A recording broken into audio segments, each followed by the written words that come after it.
Hello viewers, অচেতনতার free coaching চ্যানেলে তোমাদের সকলকে স্বাগত জানাই। আজকের ভিডিওটিতে তোমরা যারা কলকাতা বিশ্ববিদ্যালয় বি ইতিহাস অনার্সে 6 সেমিস্টারে পড়ছো, তোমাদের যে সিসি 13 পেপারটি রয়েছে আধুনিক ভারতের ইতিহাস, এই পেপারটির একটি গুরুত্বপূর্ণ টিকা প্রশ্ন চৌরি চৌরি ঘটনা বা এই চৌরি চৌরা ঘটনার মাধ্যমে গান্ধীজি কেন অসহযোগ আন্দোলন প্রত্যাহার করে নিলেন, এই প্রশ্ন নিয়ে বিস্তারিত আলোচনা করবো এবং আলোচনা শেষে যে সেই উত্তরটি তোমাদেরকে আমি প্রোভাইড করবো। সে প্রসঙ্গে যাওয়ার আগে এটা বলবো যে এই পেপারে আরো গুরুত্বপূর্ণ যেসব টিকাগুলো রয়েছে তা ইতিপূর্বে আমি আমার চ্যানেলে আপলোড করেছি। এছাড়া তোমাদের যে বাকি আরো 3টি পেপার রয়েছে, মোট 4টি পেপারের যে সাজেশন এবং তার সিলেবাস নিয়ে ডিসকাস, প্রত্যেকটার উপরে আমি কিন্তু বিস্তারিত ভিডিও নিয়ে আমি আমার চ্যানেলে আপলোড করেছি। তার লিঙ্ক দেওয়া থাকবে এই ভিডিওর ডেসক্রিপশন বক্সে, তোমরা অবশ্যই ভিডিওটি দেখে নেবে। আর তোমরা যারা এখনো আমার চ্যানেলকে সাবস্ক্রাইব করোনি তারা অবশ্যই সাবস্ক্রাইব করে চ্যানেলের পাশে থাকবে, আমাকে উৎসাহ প্রদান করবে। তোমাদের গুরুত্বপূর্ণ মতামত নিচে কমেন্ট সেকশনে কমেন্ট করে জানাবে। ভিডিওটি ভালো লাগলে একটি লাইক দেবে এবং বন্ধুদের কাছে শেয়ার করবে। তাহলে চলো শুরু করা যাক। আজকে ক্লাসে মূল আলোচনার বিষয় চৌরি চৌরা ঘটনা, বা এই প্রশ্ন ঘুরিয়ে দিতে পারে গান্ধীজি কেন অসহযোগ আন্দোলন প্রত্যাহার করে নেন। দেখো, গান্ধীজি অনেক আশা নিয়ে, অনেক স্বপ্ন নিয়ে তিনি 1920 খ্রিস্টাব্দে সারা ভারতব্যাপী অসহযোগ আন্দোলন পরিচালনা করেন। গান্ধীজির প্রথম সর্বভারতীয় গণ আন্দোলন বলতে এই অসহযোগ আন্দোলন। কিন্তু এই আন্দোলন অহিংসভাবে শুরু হলেও কিছুদিন পর চৌরি চৌরা ঘটনাটি ঘটে, একটা হিংসাত্মক ঘটনা ঘটে, একটা হত্যাকাণ্ডের ঘটনা ঘটে, এবং যার মধ্যে দিয়ে এই অহিংস আন্দোলনের ভিতরে হিংসার প্রবেশ ঘটে। এটা দেখে গান্ধীজি মর্মাহত হন এবং তিনি এই আন্দোলন কিন্তু প্রত্যাহার করে নেন। এখন প্রশ্ন হচ্ছে চৌরি চৌরি ঘটনাটা কি, সেটা নিয়ে একটু আলোচনা করতে হবে। সেটি হচ্ছে, দেখো, উত্তরপ্রদেশের গোরক্ষপুর জেলায় চৌরি আর চৌরা নামে দুটি গ্রাম আছে। দুটোকে একসাথে বলা হয় চৌরি চৌরা গ্রাম। এখন এই চৌরি চৌরাতে মদ বিক্রি এবং অন্যান্য কিছু আনুষঙ্গিক কারণে স্থানীয় কিছু স্বেচ্ছাসেবকরা তারা ধর্ণা দেয়। পুলিশ এই স্বেচ্ছাসেবকদের যে নেতা ভগবান আহির তাকে শাস্তি দেয়। এর বিরুদ্ধে গ্রামবাসীরা প্রায় 3000 কৃষকের একটা মিছিল, লোকাল যে থানা, সেই থানা কিন্তু তারা ঘেরাও করে। পুলিশ কি করে, এই জনতার উপরে গুলি চালায়। ফলে জনগণ ক্ষিপ্ত হয়ে এই থানাকে আগুন ধরিয়ে দেয় থানায়, এবং এর ফলে প্রায় 12 জন পুলিশ কিন্তু পুড়ে মারা যান। ঘটনাটি ঘটে 1922-এর 5ই ফেব্রুয়ারি। এই ঘটনার পর গান্ধীজি অত্যন্ত মর্মাহত হন। তিনি বুঝতে পারেন তার এই অহিংস আন্দোলন আর অহিংস পথে চলছে না, এর ভিতরে হিংসা প্রবেশ করেছে। তিনি মর্মাহত হন। এজন্য 12ই ফেব্রুয়ারি তিনি যে বারদৌলিতে কংগ্রেসের যে অধিবেশন ছিল, সেই অধিবেশনে এই আন্দোলন প্রত্যাহার করার জন্য সুপারিশ করেন, এবং শেষ পর্যন্ত নিখিল ভারত কংগ্রেস কমিটি 25শে ফেব্রুয়ারি এই অসহযোগ আন্দোলন প্রত্যাহার করে নেন গান্ধীজির সুপারিশ অনুযায়ী। এই হলো মূল ঘটনা। এবার বিষয়টা হচ্ছে যে এর প্রতিক্রিয়াটা কি। চৌরি চৌরা ঘটনা ঘটলো, এরপরে প্রতিক্রিয়াটা কি। দেখো, প্রতিক্রিয়া মারাত্মক, কারণ সারা ভারতবর্ষে অসহযোগ আন্দোলনের প্রত্যাহার করে নেওয়ার ফল হয়েছিল মারাত্মক। সারা দেশবাসী বিক্ষোভে ফেটে পড়ে, এবং এক্ষেত্রে এক একজন সেই সময়কার যারা গুরুত্বপূর্ণ নেতারা ছিলেন কংগ্রেসের, তারা এক এক রকম মন্তব্য করেন। তারা বিরূপ মন্তব্য করেন গান্ধীজির প্রতি। যেমন জেলে এই সময় বন্দী ছিলেন দেশবন্ধু চিত্তরঞ্জন দাস। তিনি বলছেন যে আমরা সারা জীবনের মতো যে সুযোগ, সেই সুযোগ কিন্তু হাতছাড়া করে ফেললাম। এরপরে দেখো, লালা লাজপত রায় বলছে যে আমরা ছত্রভঙ্গ হয়ে গেলাম। মতিলাল নেহেরু উনি বলছেন যে গান্ধীজি একটি স্থানের জনতাকে শাস্তি দিতে গিয়ে সমগ্র ভারতবাসীকেই তিনি শাস্তি দিলেন। সুভাষচন্দ্র বসু বলছেন, সুভাষচন্দ্র বসু এই যে গান্ধীজির আন্দোলন প্রত্যাহার করে নেওয়া, এটাকে তিনি জাতীয় বিপর্যয়ের সাথে তুলনা করছেন। যখন দেশবাসী স্বাধীনতার জন্য উত্তাল, তখন এই ধরনের একটি সিদ্ধান্ত পুরো একটা জাতীয় বিপর্যয়ের সামিল বলে তিনি কিন্তু মনে করেন। তাই এই প্রতিক্রিয়ার পর্শনটা কিন্তু আলোচনা করতে হবে, কে কি বলছেন এবং ভারতবাসীরা এর বিরুদ্ধে কি প্রতিক্রিয়া জানাচ্ছে সেটা আলোচনা করতে হবে। এরপরে যেটা রয়েছে, দেখো, প্রতিক্রিয়ার পরে যে গান্ধীর যুক্তি কি, গান্ধী কেন আন্দোলন প্রত্যাহার করে নিলেন, তার নিজস্ব বক্তব্যটা কি, সেটাই কিন্তু এই প্রশ্নের আসল জায়গায়। গান্ধীজি তিনি মনে করতেন যে অসহযোগ আন্দোলন প্রত্যাহার করে তিনি ভুল করেননি, কারণ তার আন্দোলন ছিল অহিংস আন্দোলন, সেখানে হিংসা প্রবেশ করে, এবং এর ভিতর দিয়ে তিনি বুঝতে পারেন যে এই অহিংস আন্দোলন আর অহিংস নয়, এর ভিতরে হিংসা প্রবেশ করেছে, তাই তিনি আন্দোলনটি প্রত্যাহার করে নেন। এক্ষেত্রে তিনি অনেকগুলো যুক্তি দেন। সেই যুক্তিগুলো কি আছে না, তিনি দেখেন যে এই আন্দোলনের মধ্যে হিংসা প্রবেশ করেছে। ইতিপূর্বে মাদ্রাজ এবং বোম্বাইতে কিন্তু হিংসাত্মক ঘটনা ঘটেছে, কিন্তু তিনি সতর্ক হননি। তাই তিনি বলছেন যে মাদ্রাজ আমাকে সতর্ক করলেও আমি কিন্তু সতর্ক হয়নি। হ্যাঁ, এবার চৌরি চৌরা ঘটনার ভিতর দিয়ে ঈশ্বর আমাকে নির্দেশ দিয়েছেন এই আন্দোলনকে প্রত্যাহার করে নেওয়ার। কারণ আমরা যদি আন্দোলন এখনই প্রত্যাহার না করি তাহলে এই অহিংস আন্দোলন হয়ে যাবে হিংসাত্মক আন্দোলন। সেক্ষেত্রে আমরা একটা হিংসাত্মক আন্দোলন পরিচালনার যে দায়িত্ব, সেই দায়িত্ব আমাদের নিতে হবে এবং এই আন্দোলন হয়ে যাবে একটা রক্ত ঝরা আন্দোলন, একটা রক্ত গঙ্গা বইবে, এরকম একটা আশঙ্কা তিনি করেছিলেন এবং এটাই তিনি প্রথম যুক্তি দেন। এরপরে তিনি যে যুক্তিটা দিচ্ছেন সেটা হচ্ছে বলছেন যে আন্দোলনকারীরা ছিল নিরস্ত্র। হ্যাঁ, অহিংস আন্দোলন মানে সেখানে অস্ত্রের কোনো জায়গা নেই। এখন এই নিরস্ত্র জনগণের উপর ব্রিটিশরা যেভাবে দমন পীড়ন চালাচ্ছে তাতে করে একটা রক্তাক্ত ব্যাপার হয়ে উঠবে। হ্যাঁ, এটা তিনি কখনো চাননি, এই জন্য এই আন্দোলনকে প্রত্যাহার করে নিয়েছিলেন। এছাড়া অসহযোগ আন্দোলনের একটা বড় সমর্থক ছিলেন কৃষক শ্রেণী এবং কৃষকরা এই সরকার যদি ব্রিটিশ যদি কৃষকদের জমি জমা বাজেয়াপ্ত করে নেয় তাহলে কৃষকরা একেবারে এই আন্দোলন থেকে মুখ ফিরিয়ে নেবে এবং পরবর্তীকালে ভবিষ্যতে যদি কোনো গণ আন্দোলন চালাতে হয় তাহলে সেক্ষেত্রেও আর কৃষকদের সমর্থন পাওয়া যাবে না। তা এটাকেও তিনি কিন্তু একটি যুক্তি হিসাবে তুলে ধরেন। আবার ঠিক এই সময় তুরস্কে কামাল পাশার নেতৃত্বে খলিফা পদের অবসান ঘটে। ফলে যে খিলাফত আন্দোলন চলছিল, মুসলিমরা চালাচ্ছিলেন ভারতীয় প্রেক্ষাপটে, এবং খিলাফত আন্দোলনের সাথে অসহযোগ আন্দোলনের একটা যোগসূত্র তিনি তৈরি করেছিলেন গান্ধীজি। এখন এই খিলাফত আন্দোলনটা বন্ধ হয়ে যায় কামাল পাশার নেতৃত্বে তরুণ তুর্কিরা ক্ষমতা দখল করার ভিতর দিয়ে। তাহলে ভারতে মুসলিমরা আর খিলাফত আন্দোলনটা পরিচালনা করছে না এবং স্বাভাবিকভাবে তারাও কিন্তু এই অসহযোগ আন্দোলন থেকে মুখ ফিরিয়ে নিচ্ছে। তাই গান্ধীজি বুঝতে পেরেছিলেন যে শুধুমাত্র হিন্দুদের দিয়ে এত বড় একটা সর্বভারতীয় আন্দোলন চালানো যাবে না, এই জন্য মুসলমানদেরও সমর্থন দরকার। যেহেতু মুসলমানরা খিলাফত আন্দোলন ব্যর্থ হওয়ার কারণে তারা মুখ ফিরিয়ে নিচ্ছে, অতএব আন্দোলনকে কিন্তু এখনই থামানো প্রয়োজন। এছাড়া আমরা দেখেছি যে অসহযোগ আন্দোলনে ব্যাপক মাত্রায় স্কুল কলেজের ছাত্রছাত্রীরা কিন্তু অংশগ্রহণ করেছিল। তা দীর্ঘদিন ধরে স্কুল কলেজ বন্ধ থাকায় ছাত্রছাত্রীদের পড়াশোনার ক্ষতি হচ্ছে, অভিভাবকরা ক্ষুব্ধ হয়ে পড়ছেন। এ কারণে এই আন্দোলনটা কিন্তু প্রত্যাহার করার একটা প্রয়োজনীয়তা ছিল। এরপরে দেখো যে এই আন্দোলন বহুদিন ধরে চলছে, ইংরেজদের ব্রিটিশদের বিরুদ্ধে অসহযোগ আন্দোলন প্রায় 2 বছর ধরে চলে, কিন্তু ব্রিটিশরা কোনো যে আপোষ মীমাংসা করবে আন্দোলনকারীদের সাথে এমনটি কিন্তু নয়, বা এমনটা হচ্ছে না, বা এমনটা ঘটেনি। বরং ব্রিটিশ বরঞ্চ আরো বেশি দমন পীড়ন করে এই আন্দোলনকে দমানোর চেষ্টা করছে। তা গান্ধীজি এরকম একটা আপোষের করা যায় কিনা সেই পথ কিন্তু খুঁজছিলেন এবং এক্ষেত্রে এই চৌরি চৌরা ঘটনাই তার সেই সুযোগ এনে দেয় এবং এর ভিতর দিয়ে তিনি ব্রিটিশ সরকারের সাথে একটা আপোষে চলে আসেন।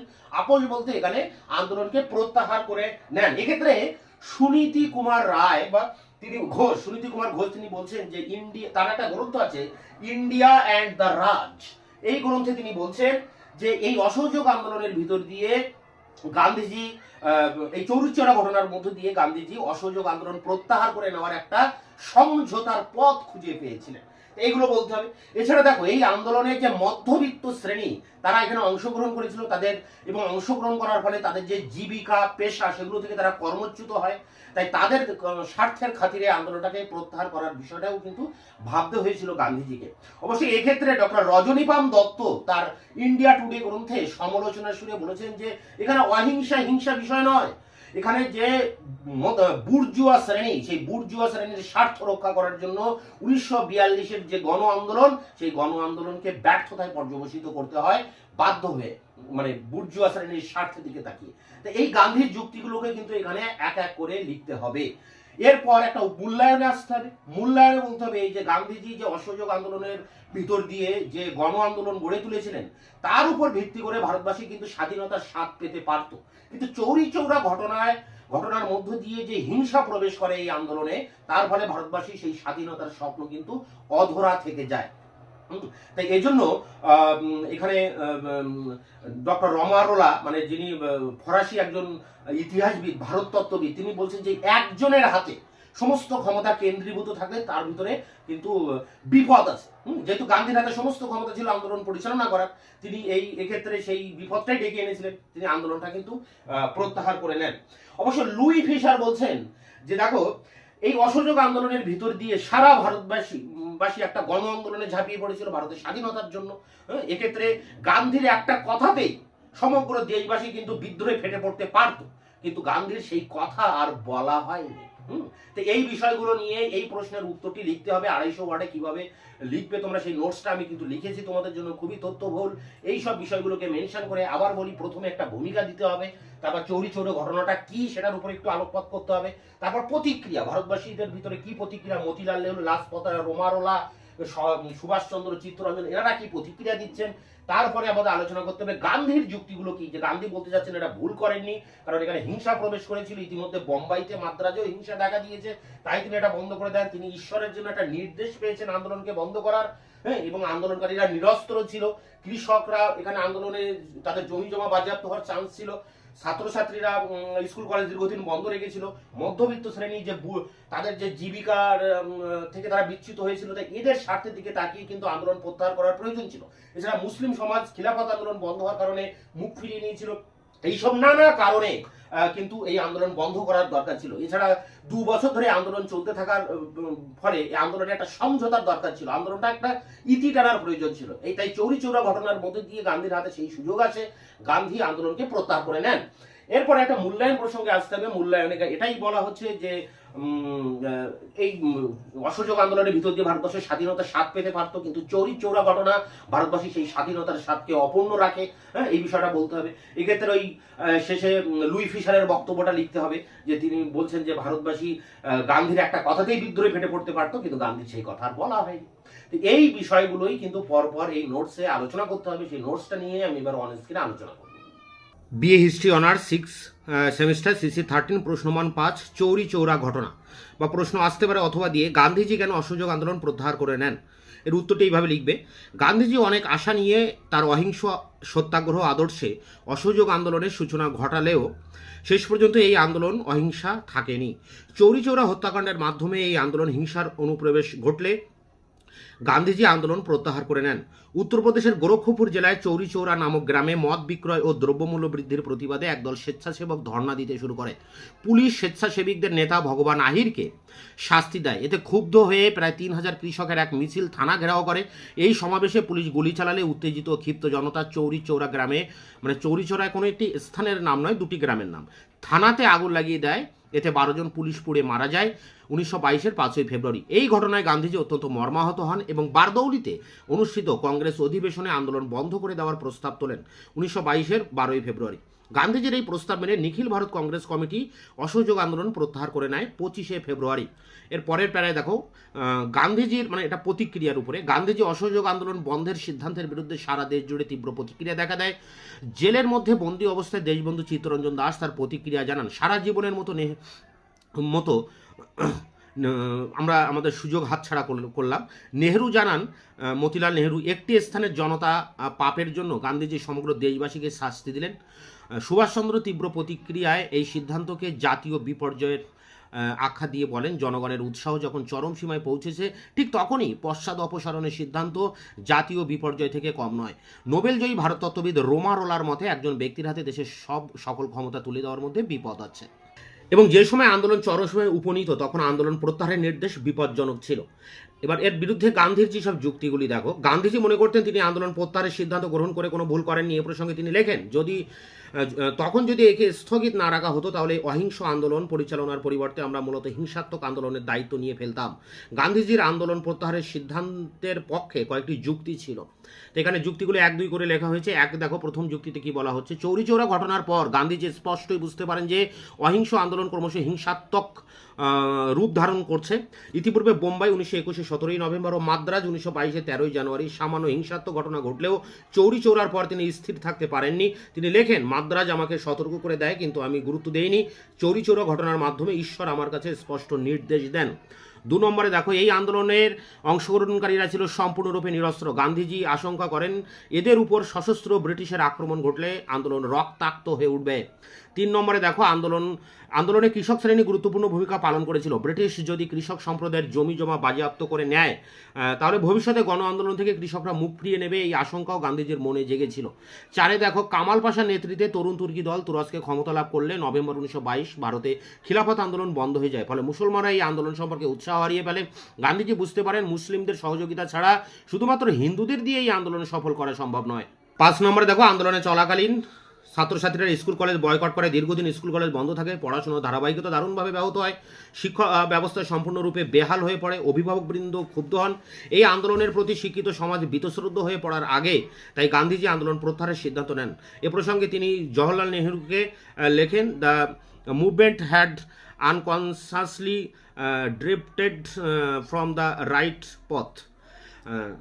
ছয়ে দেখো 6 নম্বরে, আন্দোলন ক্রমশ দীর্ঘমেয়াদী হয়ে উঠলেও সরকারি তরফে কোনো রকম আপোষ মীমাংসার আভাস মেলেনি। উল্টে আন্দোলনকারীদের ওপর ব্রিটিশের দমন নীতি ক্রমশ তীব্র থেকে তীব্রতর হচ্ছিল। এমত অবস্থায় আত্মসমর্পণ করা বা পিছু হটা সম্ভব ছিল না। চৌরিচৌরা ঘটনা আন্দোলন প্রত্যাহারের সুযোগ এনে দেয়। তাই Suniti Kumar Ghosh India and the রাজগ্রন্থে লিখেছেন, বহুদিন ধরেই গান্ধীজি ব্রিটিশ সরকারের সঙ্গে সমঝোতার রাস্তা খুঁজছিলেন, চৌরিচৌরা তার সামনে আন্দোলন প্রত্যাহারের সুযোগ এনে দেয়। 7 নম্বরে দেখো, মধ্যবিত্ত সম্প্রদায়ভুক্ত বিভিন্ন পেশার মানুষ দীর্ঘদিন ধরে এই আন্দোলনের সঙ্গে যুক্ত থাকায় অনেকেই জীবিকা হারায় বা পেশাগত ক্ষেত্রে সমস্যা সৃষ্টি হয়। এই আন্দোলন প্রত্যাহারের সিদ্ধান্তের পশ্চাতে এদের জন্য ভাবনাও কাজ করেছিল। এ প্রসঙ্গে সমালোচনার সুরে রজনীপাম দত্ত তার ইন্ডিয়া টুডে গ্রন্থে লিখেছেন, হিংসা বা অহিংসার প্রশ্ন নয়, বিত্তশালী মানুষের শ্রেণী স্বার্থের প্রশ্নেই 1922-এর জাতীয় সংগ্রামকে শেষ করে দিয়েছিল। এরপর একটা উপসংহারের মতো লিখতে হবে 3-4 লাইনে। অসহযোগ আন্দোলনের পটভূমি যেভাবে গড়ে উঠেছিল তার উপর দাঁড়িয়ে ভারতবাসীর স্বাধীনতার স্বপ্ন দেখতেই পারত, কিন্তু গান্ধীজির আকস্মিক আন্দোলন প্রত্যাহারের সিদ্ধান্তের ফলে সেই স্বপ্ন সাময়িক অধরাই থেকে যায়। এই জন্য লুই ফিশার বলেছেন, গান্ধীজির একটি কথাতেই সারা ভারত বিদ্রোহে ফেটে পড়তে পারত, কিন্তু তার সেই কথাটি আর বলা হলো না। তো এই ছিল চৌরিচৌরা ঘটনার উপরে সংক্ষিপ্ত 5 নম্বরের নোটসখানি। তোমরা এটিকে কালেক্ট করে পরীক্ষার জন্য এটা নিয়ে পড়াশোনা শুরু করো। এটা কিন্তু খুব ইম্পর্ট্যান্ট একটি প্রশ্ন। তোমাদের বাকি আর অন্যান্য যেসব টিকাগুলো রয়েছে তাও আমি একের পর এক ভিডিও লেকচার ক্লাসের ভিতর দিয়ে তোমাদের সামনে তার ব্যাখ্যা, ডিটেলস আলোচনা সহ তার উত্তরটি তোমাদের সামনে আমি নিয়ে আসবো। তাই আমার চ্যানেলকে তোমরা যারা সাবস্ক্রাইব করোনি এখনও, তোমরা অবশ্যই সাবস্ক্রাইব করবে, চ্যানেলের পাশে থাকবে, বন্ধুদের কাছে শেয়ার করবে, লাইক করবে এবং তোমাদের মতামত নিচে কমেন্ট সেকশনে কমেন্ট করে জানাবে।